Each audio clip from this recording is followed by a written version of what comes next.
at the American Legion #1, celebrating 250 years. We're in the right place at the right time for this event.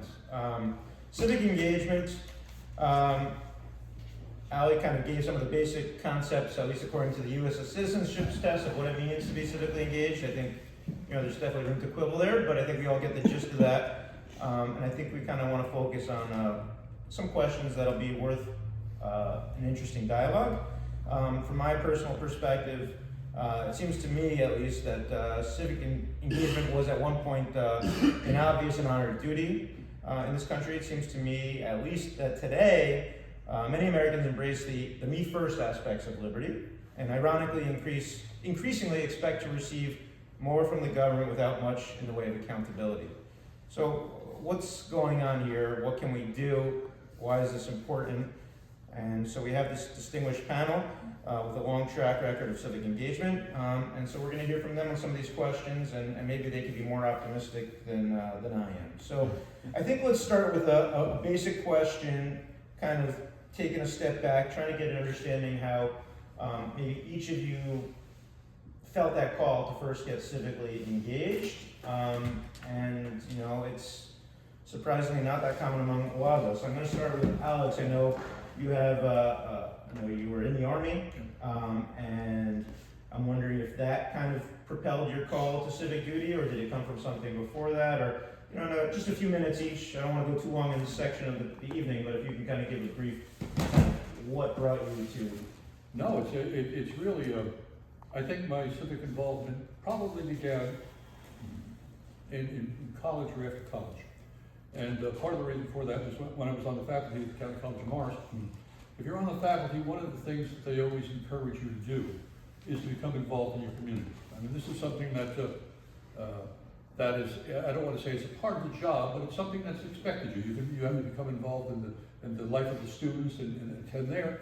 But they also want to see something in the greater realm. I think what happened then is, and so here I'm a young man, I'm probably in my early 30s, been teaching, and a politician shows up at my house, talks to me. He says he's running for mayor of the town, at that time was mayor of New Brunswick, and says, "Do you want to join my campaign?" And I said, "Yeah, I want to join your campaign." I was excited, it was the first time. And anyway, he got me involved. But what he did was very intriguing. He said, here's my manager. Here's my manager. And he said, "Nick, contact this man here and put him to work for us." And inside 24 hours, I was distributing campaign literature, and next thing I was putting up signs, next thing I was doing phone banking, and before I knew it, I was a challenger at the polls. That fast. And of course, 15 years later, then you become a mayor. But you work your way through that. But on every organization, once I was looking to get involved, it was always because somebody asked. I mean, I don't know how else to say that. I was a Knight of Columbus. I was talking with a man that I met through politics, and he said, I saw him at church one day, and he says, "Why aren't you a Knight of Columbus?" I said, "Nobody ever asked me." He said, "I'm asking you. Here's the form. Fill it out." I filled it out. 10 years later, it was Grand Knight. And I mean, that's the way. It's a basic recipe. It's a basic, and so there's a motivation to get involved, but then you get involved by the Marconi Foundation. I'm fishing with a man 15 years on a boat, and he turns to me one day and says, "You want to be on the board of Marconi?" I said, "What are we going to do?" He tells me what we're doing. He said, "You'll be working with me." Okay, I'm working with it. Marconi wound up 10 years later to be president of Marconi.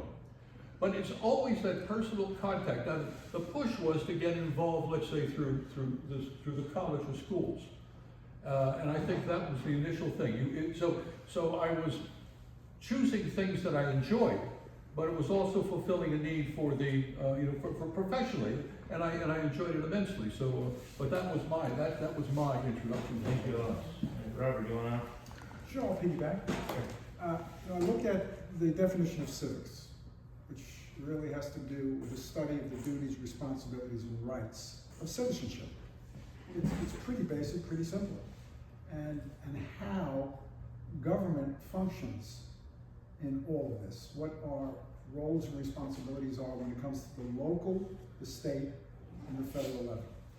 So when you talk about getting involved in a civic responsibility, I, like you, was introduced to the Sports Boosters, which is a big organization in our community and provides funding for all of the sports activities that we clearly believe are important for our children. And at the time, they asked me to be the treasurer, and I was in my 20s. So I said, sure.